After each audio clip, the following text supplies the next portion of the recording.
Hey, everybody, this is Marcia with Profit with Plan podcast. I have a treat for you today. My international expert on how to get your business ready to sell and how to maximize the value.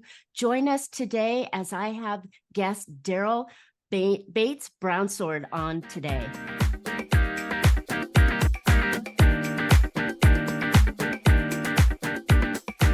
Hey, entrepreneurs, are you trying to make bigger profits in your small business? If you're like most of us, increasing your profitability is always on your mind, and you're probably looking for ways to grow your revenue while growing your company. Well, you found a podcast that shares ideas to help you do just that. I'm Marcia Reiner. I'm known as the Profit Booster and a business growth strategist. I've helped tons of small business owners to establish and implement a tangible plan that guarantees increased profitability, guide your growth, and plans for your future exit. Because building a highly profitable and sale-ready business creates a win-win scenario. That's more money now and a windfall when it's time to let go.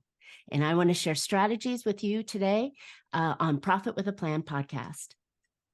But before we get started, I have a super powerful training called the 30-Day Profit Booster. This is where I'll show you how you can boost your net profit by 45% in just 30 days. Simply by following a 3-step method that doesn't require that you're chasing more customers. This quick and easy profit boosting strategy can be done without spending more money on marketing, hiring additional staff, or working longer hours. Go check it out right now at 30dayprofitbooster.com for more information. All right, so I have my guest on today, my international guest. I love his accent, so it just warms my heart. So Darryl Bates-Brownsword is an accomplished business consultant and coach with a dynamic and driven approach, backed by over 20 years of valuable experience. He is passionate about empowering business owners to get the most from their life's work and exit like a boss. Known for his ability to connect with others, think strategically, build strong teams, and solve complex problems, Darryl has the talent for simplifying problems and guiding businesses toward success. His track record includes 2 international multi-million-dollar turnover businesses, with one currently operating in 16 countries. Darryl's quick thinking and analytical skills enables him to swiftly identify core issues and understand broader context. By challenging the status quo, he constantly achieves consistent, repeatable, and reliable business results. All right, Darryl, I am so excited to have you on Profit with a Plan podcast. Welcome to the show. Hey, thanks for having me, Marcia. I'm really excited for this one. Me too. We've been talking for a little while now, and I think we've got a great show and topics for the guests. But before we get started, I always love to ask folks, we didn't just think as a 4-year-old at the lemonade stand that we were going to come sell businesses, but how did you get into this space? Wow, look, I fell into it. So look, my background is I studied at uni as a mechanical engineer. So what did that teach me? It taught me how to think and analyze and plan and understand how things work. But I just never really loved getting into the detail. I worked in power stations, in gas-fired power stations back in Australia. But what really intrigued me was it was about the time, the late 90s, when the corporates were going through a lot of restructuring in Australia and right sizing, as they called it. And I just saw all these management consultants coming in. I was still young, but all these management consultants coming in, and they looked like they're having a good time. And my mind was just attracted to understanding how business worked, the business side of things. So I went off and did some more studies, and that was for me. I sort of moved into the commercial, the management, the strategic side of things, and have been working as a consultant / coach ever since. I guess I remember at the time I said to my wife, I wasn't really sure how it was going to work, and I started out on my own, and I said, look, give me a year. If it doesn't work, I'll go and get a real job. And I still haven't found a real job yet. So, and my kids are all growing up. I had kids, a couple of toddlers then, so it's going okay. Isn't that funny how we don't associate running our own business as a real job. We associate it as some sort of like hack or hobby or something like that. But, it's really funny because many business owners are feeling the same thing. They ask their spouse, I'll go get a real job. partially reason for my divorce was my husband wanted me to get a real job, right? And it didn't work because he was a corporate guy. But it's funny because they don't think of their business as a real business and a career. And that's one of the most important things that they need to do in order for it to be successful and to be able to sell it in the future, right? I mean, come on. Absolutely. Look, you need so many more skills, and you need to expand your breadth of knowledge. Yeah, looking back, if I'd got a real job, our life would have been a hell of a lot easier and less stressful. Of course. But I wouldn't change it. Like, I love what I'm doing. It's such a privilege, I think, to have I'll call it a job, but to work in an area that you love working in. And yeah, I'm still fascinated around how businesses work and all, and all the different variations that are out there, and tweaking them, and seeing the reasons behind the way things happening, and see if we can understand what they are, and therefore consciously make changes that will ultimately increase the valuation, and then get the business owners on the front foot. Because at the end of the day, we are all going to exit our business, and yes, we're going to grow them, but ultimately we're going to exit them one way or another. Let's do it on our terms. I love that. I was just hoping you would throw that in there because yes, everybody's leaving the business at some time. Do it on your terms and get the most value for it. So, you have some great systems, Darryl, that really attracted me to having this conversation today, that you work with your customers with to help to improve that value. Do me a favor, kind of highlight some of the systems that business owners need to really have a pulse on, so that they can, grow their business in a way that makes a great business now, but really sets them up for that exit when they're ready. Yeah. I think, Marcia, the first thing is, if you're going to exit your business, you need to understand what you're selling, because at some point you want someone to buy that. And if you understand what you're selling, it can help you understand what they're buying. And that when someone's buying something, just like you buy a car, a house, or anything, you want to minimize your risks. You want to become informed. You want to understand what it is you're buying and minimize your risks so you don't have buyer's remorse or whatever. If we understand, we need to, as business owners, we need to make the shift, because through our whole career as running our business, we've been masters. We've been really good at selling our product to our customers. And at some point we need to, and we've been going, and I'll just go back a step. We've been focusing and we've been educated that we need to keep working on our business. And if you're not growing, you're going. You got to keep growing your business to keep ahead.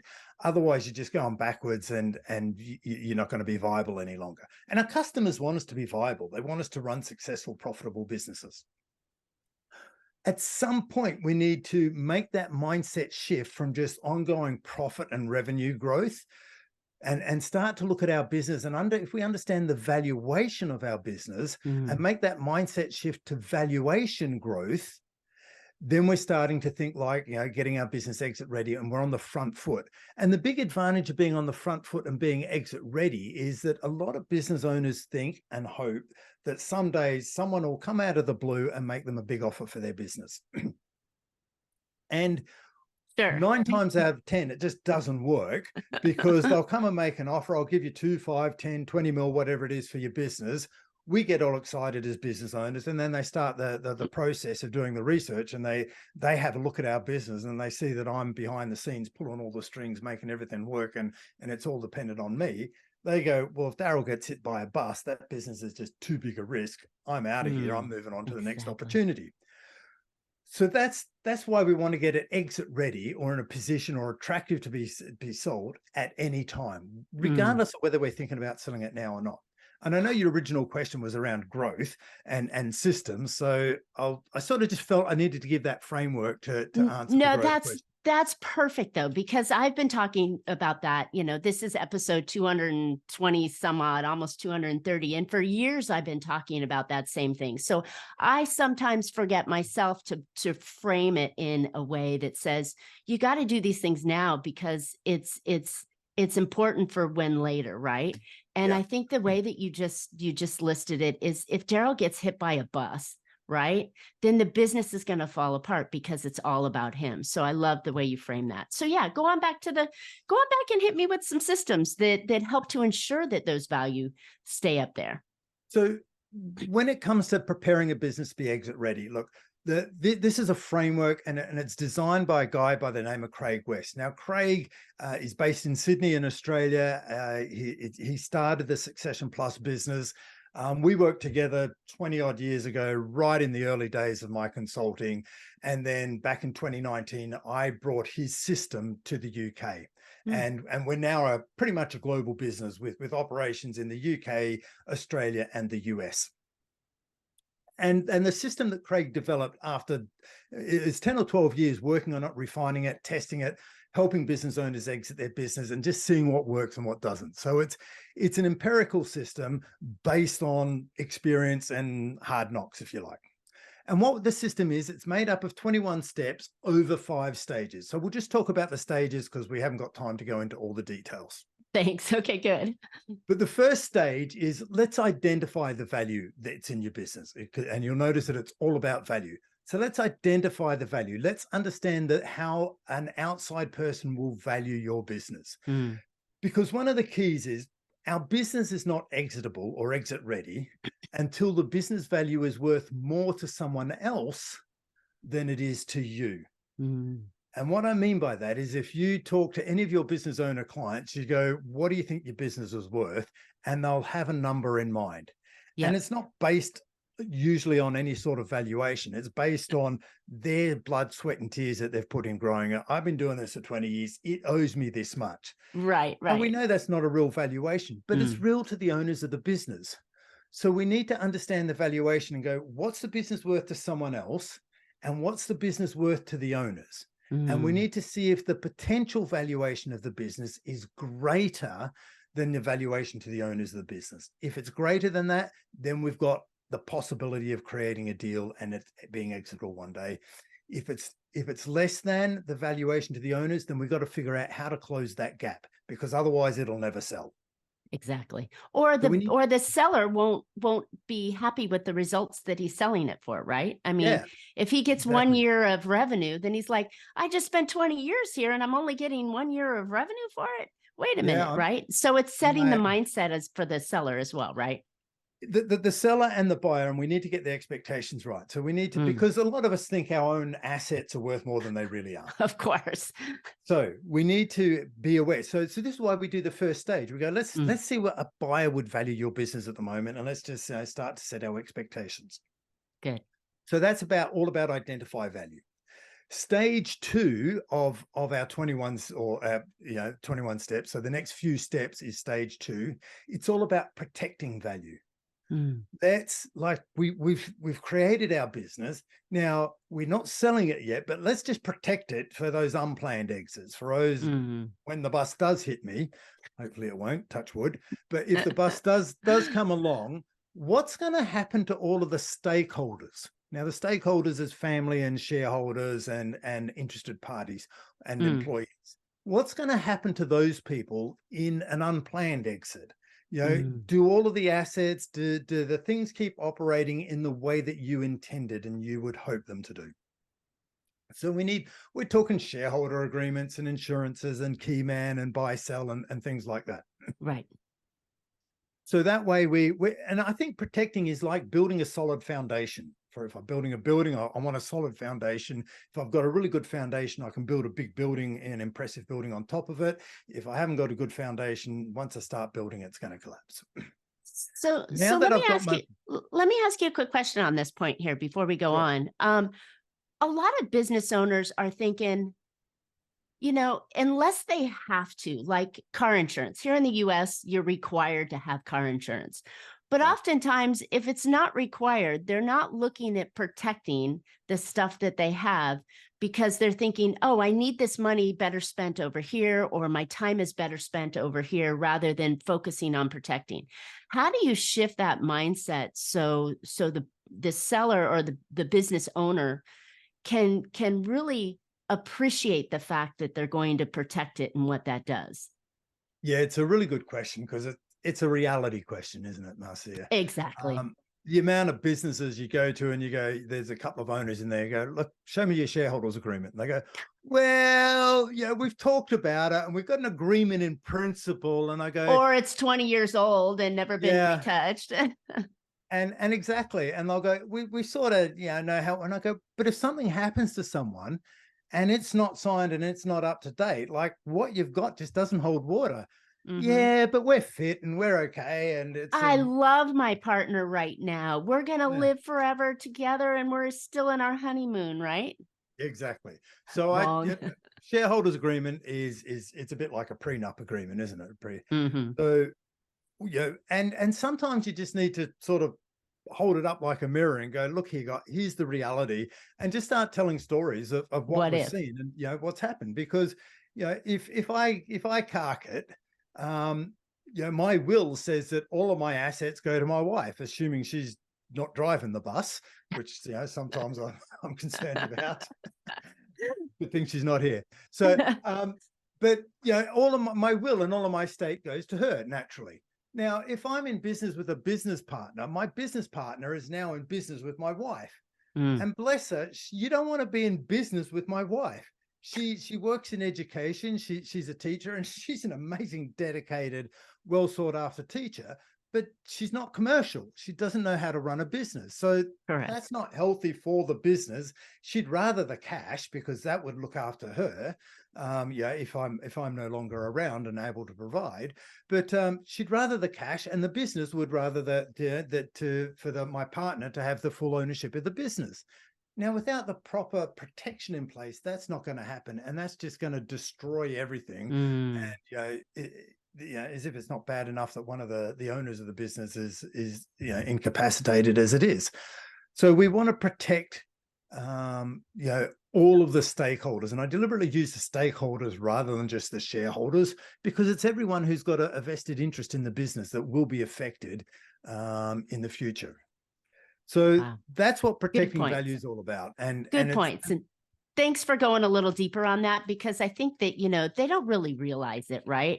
Just like you don't think about your mortality until you get to a certain phase in life. But, in reality, it's a lot less expensive and a lot easier to do it when you're starting your business or early on in your business, rather than trying to, plug the holes later on in life or later on in your business relationships. So I appreciate you explaining more on that. All right. And as you point out, it's more than just, hey, look, I love my business partner. We're on the same page. Well, that's a cost of entry as far as I'm concerned. You need to be on the same page. Otherwise, you're fighting against each other and the business is only ever going to lose.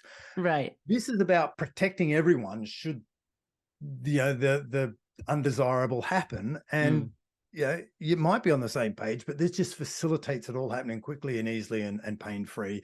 And hopefully saving some tax as well, if you get the right tax advice at the same time, because you need that advice to help you structure it properly. Love it. Love it. All right. So what's the third one? Protection. The next one is, now that I've protected my business and I've got a good solid foundation, well, let's maximize it. And it's maximize the valuation.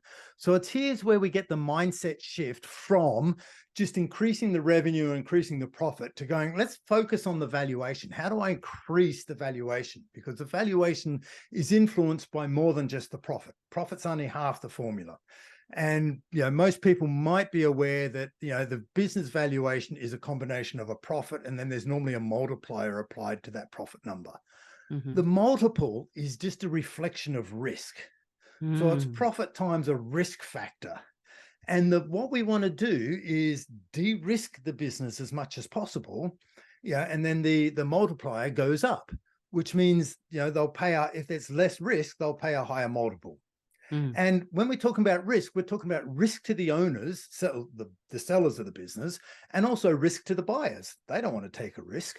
And so the risk can be anything from making due diligence really easy. So once they start to make inquiries, improving the revenue stream, that's always the easy one. That's the first one. Looking at the employees, the staff, they're having a look at their retention. What's the employees? What's the caliber of the people in the business? The third one I go to then is going, how automated is the business? Have we got systems and processes in place? Is the business like a Swiss watch? Do things run smoothly? the key here is that when most people talk about systemizing their business, they tend to talk about systemizing the operations. Have we got all of the operational workflows happening nice and smoothly? What I also want to look at, and I'm not talking about information systems. To me, in Sure. this day and age, information systems, they're a given. Your operating, your zeros, your finance systems, and what have you. I'm talking about the workflow and the processes. But the key differentiator here is, have I got a management system in place, or an agile management system? And what I mean by that is, have my management team got a proven track record for setting budgets and goals for the year and achieving those budgets and goals, and making remedial and making adjustments required as the environment and the economy changes?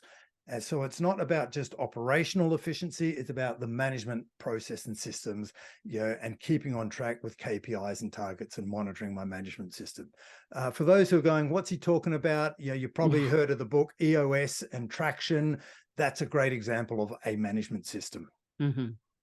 So now we're talking about systems. So the next one above in terms of maximizing the valuation is, have I got some sort of IP or proprietary product that's only available from us, from our business? And if I haven't, get some. And that IP can be in the form of a process, like the 21 steps you can only get from us. After my product, the next way to increase the valuation is to make sure that I've got multiple routes to market. How do I get my product out to the marketplace?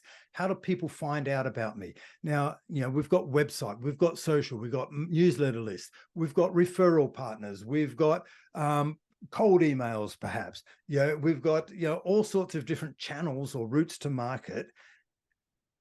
Do I know the cost per client acquisition for each channel? Do I know how to turn it on and dial it up and down? And do I know my client longevity for each channel? And am I introducing new channels as old ones stop being as effective as they were? So they're my routes to market.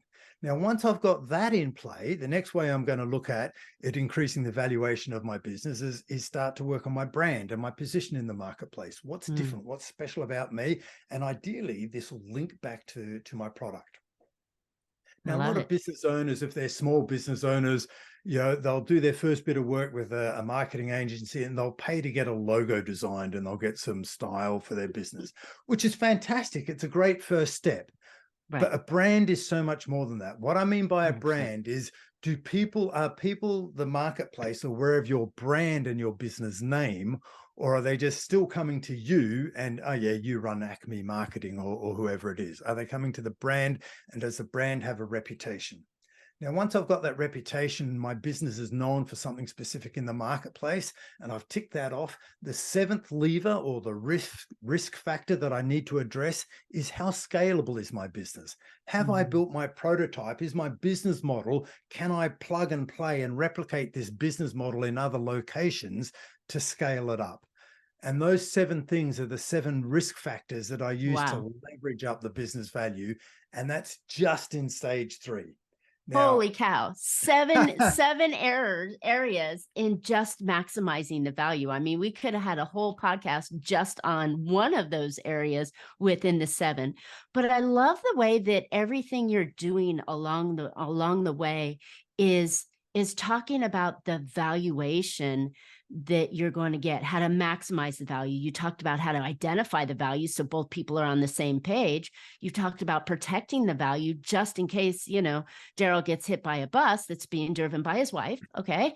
And then you mentioned, then you gave us 7 huge steps on maximizing the value that gives to me the side of saying, well, if I do this now, I'm creating a really good business. But then if I do it now, it's also increasing the value so that when I do decide to let go, I'm super attracted to the buyer, because the buyer says that this is a repeatable business that I can step into, if that's the buying scenario, that I can step into and continue running without too much interference or risk, as you say, and being able to keep the business running. So that maximizing the value to me sounds like it's, how do I keep the business running when somebody else steps in? And I think it's Absolutely. fantastic. I mean, the really, really juicy stuff. So looking at identifying the value, protecting it, maximizing it, what else would we need to do? Extract it. Oh, okay. Tell me more. So we've maximized the valuation of our business, and we're going now. Some people will stop here and they'll go, you know what? Now that my business is all structured and organized, it's not as stressful for me to run anymore. I'm kind Right? of enjoying it, and now that it's all in order, it's actually more profitable and more efficient. And sometimes clients will say to us, "Look, do you mind if we just stop here for a sec, catch our breath, because it's And kind of enjoy the fun." business. And enjoy the business. I've fallen back in love with it, or I'm enjoying running it again. And I feel like I've had a career change, because whereas before I was in the thick of it, now I'm just focused on three things. And here's three things that are a measure of if the business is exitable or exit ready. First thing is I set the context. I'm focused. I'm no longer on the tools. One of my primary roles is setting the context or sharing the vision of the organization. Why are we in business? Next one is I manage the culture. The culture is all about, the culture in a small business. It's always a reflection of the owners of the business. Mm. No matter what we try and do or say, they're looking for us for our behavior and what we're doing, and they're taking that as a template for the culture. The third one I'm doing is I'm coaching, I'm not playing. I'm Mm. mentoring, I'm involved, I'm guiding, I'm steering, but I'm not doing it myself in the business. Well, if I'm just doing those three things on a day-to-day basis or week-to-week basis, the business, it's a sign that the business is exit ready. So Mm. now that it's exit ready, and I've gone and I've had a couple of extra years making good profit, enjoying it, doing those three things, I'm now ready to extract it. So I need to get all of my process and sales documentation ready. I need to go back. It's important to go back to my accountant at this stage. So many business owners go and sell their business without giving their accountant the heads up. The Ah. number of accountants that have come to me and said, Darryl, I could have made such a difference if only they told me beforehand. Yes. So we get our accountant early on, and so many people just stay a lifetime with their accountant, and that's fine. But we give them a brief when we start our business. We go, I'm going to start this business. Look, make it as tax efficient for me as possible. And that's legit, but no worries. But we forget to go back to our accountants and go, hey, look, I'm about to start thinking about exiting my business in the next 3 years. Is there anything you need to do to reset, to move from tax efficient to increasing the valuation? If we have that conversation with our accountants, they're going to love us for telling them to do it, but it's going to help the business owners exit and save a truckload of cash, because it's an expensive mistake and no one likes paying tax unnecessarily. Mm-hmm. We pay what we have to pay, but if we can minimize it legitimately, then why wouldn't you? Of course. Of course. Hang on. So this is really, listeners, this is really, really important. There's different ways that the accounting can be done to make you look really bad for taxes so you don't pay so much, or make it look really good for a buyer so it's super attractive. And it's the same numbers. You're not cheating the numbers at all, but it's the way you package the numbers. And when you're going to sell your business, they're looking back 3 years. So you've got to Yes. give your accountant time to structure the business in a way, to structure the numbers in a way, so it matches with what you're telling the buyer. And it's not that headache that's going to blow up and devalue your company when they start getting in and picking through your numbers. Look, So this absolutely. key of talking to your accountant early on is really, really important. So I'm glad, Darryl, you brought that up, because it is essential. And we need to be on top of our numbers. We need to be managing our business proactively from a financial perspective, and we need to be all over them. Yeah. Now, the more we can access our financials and present them and talk about them, the better position we'll be in when it comes to exiting our business. Mm-hmm. One of the reasons is, look, no matter what happens, we're going to present our financials and provide them to a buyer. They're going to want to adjust them. And Mm-hmm. what are they doing? They're just going to say, what would this business look like if I owned it? What adjustments do I need to make? And we're talking about salaries. We're talking about one-off expenses. We're talking about those annual conferences in Spain or the Caribbean or wherever. But, different expenses that we can legitimately put through our businesses in various parts of the world. So they Exactly. just want to adjust their accounts and go, what would it look like for us? The cleaner your accounts, the easier it is. the easier you make due diligence for someone, the easier and the more likely your sale will go through because you don't lose momentum. So stage 4 is all about extracting value, doing that tax planning, and actually having the liquidity event, which leads us to stage 5. Stage 5 is when we go, look, we've done stages 1 to 4 really well. I've now effectively shifted my assets, all of my wealth out of my business into my bank account. So my bank account's a little heavy and overweight at the moment, and it's causing all sorts of problems. What a problem to have. So now I need to manage my wealth, manage my value, and if we've been really successful at our business, we've heard about the stories where, hey, look, the first generation creates the wealth, the second generation maintains the wealth, the third generation blows the wealth. Yep. If we're aware of that as something that happens, then we're in a position where we can do some estate planning now. And if the requirements are, we need to do some proper wealth planning for future generations. And we need to make sure that, hey, we're no longer just running a business. We've got these assets in our bank account and we need to manage those. And what am I going to do next? Some people want to go off and do some angel investing and getting the proper financial advice and go, here's much I will use for, various allocation of my savings now, or my wealth that I've created. How do I manage those? And it's going to be my investments. What's my investments going to look like? How do I protect it? And how do I do my estate planning to look after the future generations? That's fantastic. You've given us a birth to exit example in those 5 stages. And yeah, I can totally peel back and see all those 21 steps that are involved in each piece. But what a value to be able to say, here's a complete journey or cycle a business will go through in order to increase the value and not just live on the revenue and not just live in the day-to-day of it, but to think about, what does this business do for us? When I left my financial advising practice back in 2016, 2017, it was because business owners weren't thinking about the business as their key value in their assets, and they weren't planning properly for it. And so when you come in with a process like you've shared with us, you're giving them the tools that they need to be able to successfully capitalize on the asset that they've built their entire life with.